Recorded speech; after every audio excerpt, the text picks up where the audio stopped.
We all say that we don't want to set the world on fire, but I don't believe you. Especially not in Fallout. By Fantasy Flight Games, Fallout is 1 to 4 players, and it allows you to play through quite a few different missions. It's really a different style game. I think you're going to like it. So we'll get looking at it now. See you in a minute. As we said, Fallout is a 1 to 4 player board game where you're going to be going through and adventuring and trying to find the answer to some mystery. Now, what mystery is that? I'm glad you asked. It's why we're here together. You are going to start by picking a scenario card. The scenario card has a map that you're going to build, and build it exactly as they say, with set locations and randomized location tiles. One of the things I do like about this game, before we get into all of it, is that it has a rules reference, but it also has a handy learn to play guide. And those are going to be a big help when you're trying to figure out exactly how to play if you need help. I recommend you go through that learn to play guide first before you do anything. To start this off, I will not ever play this game unless it has the Atomic Bonds expansion, because Atomic Bonds takes it from competitive, and turns it cooperative. Other than that, I won't play it. But you set out your map as your scenario states, and put out any objective markers as it tells you. And up here in the very top, it tells you to do something like staging cards, setting up cards, and so on. We'll get to that in a second, but it tells you to place the tower tile face up, which we did, and put a star on it. Then it tells us to put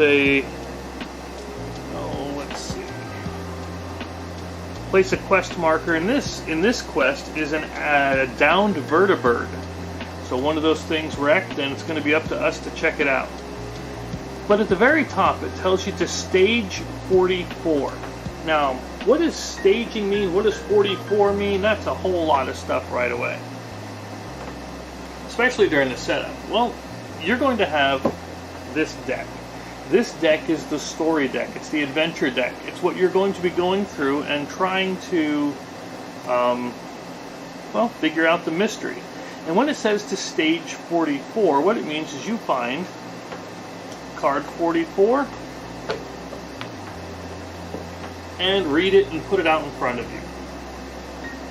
Now 44 says, welcome to the Capital Wasteland. It has a story on it, and it's nice because it gives us options. First one says, look for survivors, or find someone who knows what the heck just happened. They don't say heck, but that's what I'm going to say. And you get to choose, and you get to decide which path you want to take on this whole adventure thing. Also during the setup, again, there are, if you get all of the expansions, there's 10 different setup cards. There's even some that look the same. So this one says the Capital Wasteland. This is the Capital Wasteland expanded. It's a much bigger map that you get to play with. And then they have Far Harbor, the Pit, what else? Far Harbor, the Pit, New California, and the Commonwealth, as well as Rise of the Master. But I picked, the Capital Wasteland. So that's what we set up. We got our card, and again, with the Atomic Bonds, you're going to also pick one of these cards that matches the name. So since we picked Capital Wasteland, we then have to decide, here I go messing up the map. That is one of the pains in the butt about it, is there's a lot of tiles that you got to keep nice and pretty until you decide not to. But once you decide which scenario you're using and which one you've set up and put out, Then you'll have to decide what side you're going to be on. So you have the Brotherhood of Steel, or you have the Enclave. We're going to play as the Brotherhood of Steel, so we take the opposite token, because we're a star, we take the opposite token and put it on the first one. If this token ever gets to the bottom, then the Enclave wins. However, if we complete the objective as it states, and each card will tell you how you're going to win. This one says 1 goal per survivor, so we have these goals here we can complete. Or I should say, and complete the End Justice for All card number 55. How do we get to number 55? Well, that's the exploring, that's completing these scenarios, these parts of the card, as we travel through. Let's put that here. What else is neat is it tells you what to do when you find certain enemies, like when you're trying to fight the Enclave enemy. It tells you which one you're going to fight. It's pretty neat. I like it. I really do. So I picked my survivor. I chose the Lone Gunslinger, and she comes with a card. She also gets 1 special token, and when you're doing setup, you also draw another special token. And this is your experience track up here, and it tells you how long until you get another special token. So when you gain experience from beating monsters or doing these objectives, you track it not through each spot, but only on spots where you actually have a special token. So if I were to get 3 experience, I would go 1, 2, 3, and then I would get another special token, and then put 1 in here. We also start off with 3 caps, which, you know, isn't much, but you'll get there. You'll get a lot more as we go. But this deck of, it says 244, but it's not 244 cards, because some cards are multiples. What's neat with the multiple cards is you shuffle and you pick one, so you don't know which one you're going to get.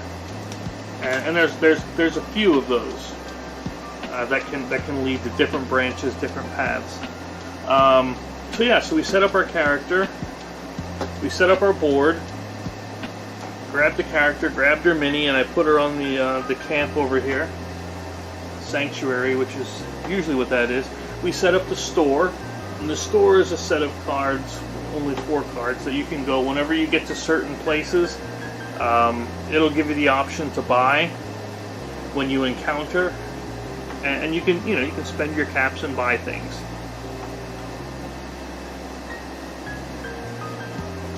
These are items you can find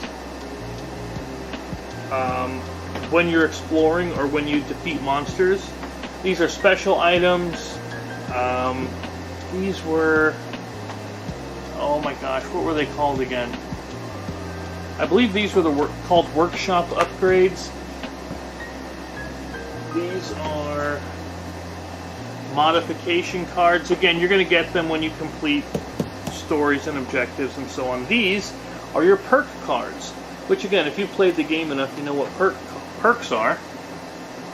So let's say you're trying to level up. When you level up your character, you draw a new special token. Special tokens are nice because when you're trying to do something, you're going to roll the bats dice, these guys right here. And if you have a special token equal to one of the letters that's listed with the challenge, which we'll show you then you get to re-roll one of them. So the more of them you have, the better. But let's say I have an L and an S. So if I draw an S, I can't gain another one. So what I do instead is I look through the perk deck for all of the ones that are S, and I get to pick one. And it's a one-time use thing, then it goes back in the deck, and you can either pick it again later or pick something else. Then, this is the activation deck. It actually replaces another deck from the base game, but all it does is says what monsters activate. These are mutations. When you do your setup, you give yourself one random mutation, keep it face down so you don't know what it is, unless you want to know. I mean, really, who's going to know? You're playing yourself, right? But when you get to radiation spot 5, you overturn your mutation, and it's just something.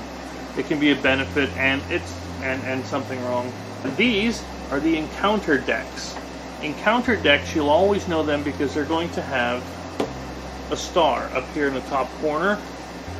And you want to separate them and shuffle them, because when you get to these special locations, like whether it's a town or one of the little settlements, well, this isn't really a little settlement, it's Megaton, but you get the idea.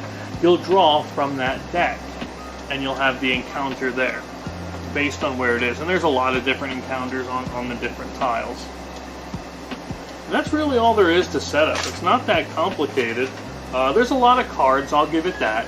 Once you do it a time or two, the most difficult thing is setting up the tiles and keeping them from going all over the place. But once you get that, you're in good shape. On your turn, speaking of your turn, you can do two actions. One of the things you can do is exploring. If you are adjacent to a tile that is not overturned, and you'll look on these map tiles and you'll see that they have lines, and you'll see where they connect to the different map tiles. But if you're on one of those spots where it's not already overturned, as an explorer you can flip it over. So she's not, though, because she's in the crossroads. So she'll be able to move. With moving, you get two move points. Normally, going from one piece of a zone to another is a move point. It's one. There's two exceptions with it. One is the green down there. If you ever move into the green, you take one radiation. And the red sections, like right here, cost 2 to move into, 1 to move out of. That's how it is. So if I were to take my turn on this one, I would say I'm going to go 1 here, and since I'm trying to get to the vertibird, I'll explore here. One of the other things you're going to do during setup is you're going to put out monsters, creatures, things that you're going to be going up against. You're going to also do it when you overturn tiles, like we did here. And what you do is you look on the map tile, and you find the symbol that matches, and you put the token out. And once you get close enough to encounter it, or during the end of turn setup, if they activate, then they're going to flip over. But in the meantime, they don't know what we are, we don't know what they are. And you're going to have, like, your super mutants with your radiation. These are like your death claws and your big monsters. Humans, robots, and your bugs. And all of them are just here to, well, kill you pretty much. You know, they don't tend to like you very much. But, so we moved one, we explored, and I'm going to move another one, since I had 2 move points, into over here where it says ends meet. Now that's my 2 actions, so there's nothing else I can do for this turn. But if I were going to do other things, we could adventure, which is overturning these cards. Or should I say encounter. You draw an encounter card. We could also fight if we were on with an enemy, or if we had a gun, which we do. We can camp, which allows us to both heal, and if we have a camp token, we can fast travel. But camp tokens are in another expansion, so we're not going to cover that for this one. Oh, let's see. So yeah, that's pretty much what there is. Then after you're done, after your turn's over, you resolve one of these activation cards. Now, this one says the mutants one and bugs. Well, we don't have any bugs around, but we do have the mutants one. So what that does is it says move it 1 closer to you. They ignore, they treat this whole thing as one zone since it wasn't discovered. If it was discovered, then they'd have to go through each of the zones on the way to you. But until it's found, they don't. And then it comes back to you, and that's your turn, and you keep going. Yeah, these quests, one is 3 workshop upgrades, another one is complete 1 vault, and then have 3, we have 2 of the 3 workshop upgrades. Well, you know what, I'm going to get us a different one, because we're not going to do the same one. That's kind of stupid. Kill 3 level 3 enemies. Oh man, that's going to be tough. I don't know if we're going to do that one. But that's a good thing that it brings up, though. Each of the enemies are going to have a bit of information on them. it'll have a picture, a pretty picture of what it is. It'll have its type, but it's also going to have its level.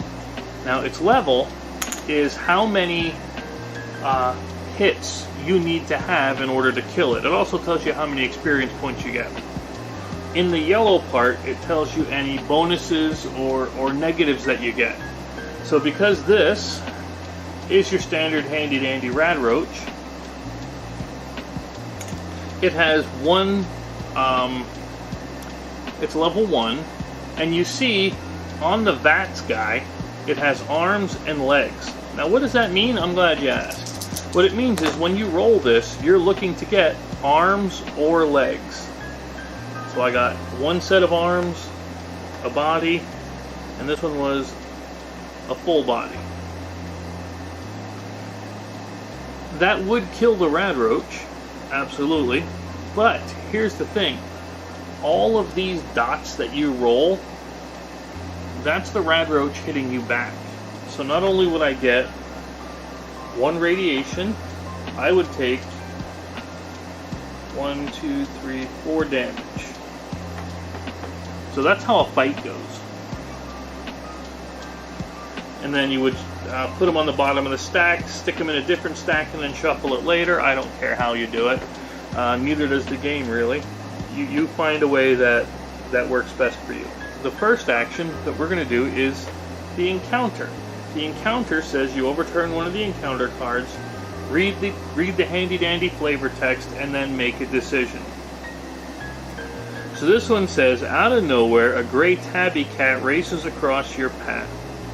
Ashes, a voice shouts. Ashes, come back. The cat trots forward for a few more feet, then turns around and stares at you. You can choose to ignore it and go shopping, which, then you can spend your caps and buy cards. Or you can try to catch the cat, and it says AL4. Now what in the heck does that mean, AL4? And I get it, that's cool. What that means is you take these handy dandy VATS dice, and you roll them. And what you're hoping for is the number of dots to equal 4. Now what's the AL? Remember me telling you earlier about your special stats. If you have those letters, you can re-roll. That means I can say, I'm going to take one of these dice because I have one L, re-roll it. And I did not make it. But had I made it and rolled that double, then I would have completed that mission and I would be able to read the succeed. Otherwise, I'd have to read the fail. There you go. That's really all there is to an encounter. Now, there are going to be times when you find these story cards and it tells you to stage a story card. See, they even have, some of them will have the same backs. Some of them are going to have the lightning symbol, which means it stays out like our initial card. And the other ones will have backs just like this deck. And what you do when you get one of these is you take the top 3 cards, and this is what they mean by the staging, and you shuffle it in, and then now you have to find it. So you have to go to these different locations, have encounters in order, oh, lucky me, in order to try to find that card. So that's how that works. And when you're done, put it back in the stack, because you want to keep these things in numerical order. That'll save you a lot of time and a lot of a pain in the butt later. But if you fail the mission, discard it after reading the fail thing, or if you just go shopping, then discard it. So those are your main actions, and that's how you pretty much how you resolve tests, is rolling those VAT dice. And your cards, your equipment, are also going to give you symbols, and like this one gives me an L if I didn't already have one. Well, I can actually use it to re-roll again on the L. But then this is a ranged symbol, which means if I want to fight this thing over here, one zone away, I can do that, which I'll show you. We already went over a fight. And then your items are going to have special abilities too. It says during a fight, if this card is in your inventory, your currently equipped weapon gains L. So even if you just have it set to the side in your inventory, it still gives you the L bonus. Alright, so that's where we sit, really. And you keep doing this until you reach those objectives that's listed on this card here. And again, it's going to say, like if it has the symbol for the shield and it tells the shield to activate, you look on here and say what it does. Most likely it's just going to move it down and down and down. Otherwise, your goal is to, well, in this case it's complete one of the goal cards and find card 55 by going through these objectives. So we did combat, we did fighting. Now if we had, let's say we didn't fight that thing, but it came up during an activation. Well, guess what? It's the same thing as a fight. What's going to happen is it'll flip over and it'll try to move and fight with us. And that's called the enemy activation. If it like this one has a gun, but it also has a bag here, so when you beat this guy, you draw one of these tokens, or you draw one of these cards and you get whatever it gives you. He's a level 2, which means every hit done to you is 2 hits. So every dot here does 2 damage. So if I were to fight this thing right now, if I had anything to re-roll this, I promise you I would be. I've killed him, of course, because I got 2 of the body and or legs. But at the same time, I just took a lot of damage. And I get 1, 2 experience. But then he goes away. So when you kill something, they go away, and you put a brand new one face down. That face down one does not activate until they come back up on the activation again. That activated too. We would bring that one closer, but we were just doing it for this example. And then on your next turn, you have 2 more actions. What are you going to do to explore the Capital Wasteland? In this case, unless you wanted to play Far Harbor, or you wanted to play the Commonwealth. But if this were me, I'm looking for either the wreck, or I'm going to go to Megaton. So I'll take my first turn, go to here, and look, I found the Red Rocket Station. And there's a stack of map tiles I didn't use yet. Same thing with the reds. But I would first put out the enemy. I take 1 move, and then if I move into this green, I get radiation, or I can just move here, or I can stay here, and then encounter that on my next turn. But that's a decision that you're going to have to make when you play Fallout. Do I recommend the game? Yes, I do. The only difference is I don't recommend the base game. You need to get, if you want to play it cooperatively like I do, you want to get the Atomic Bonds expansion. Also get New California, because really it's just more stuff. You know, you get more stuff. Alright, and if you have any questions on Fallout, give me a holler, and I appreciate you hanging out, and have fun.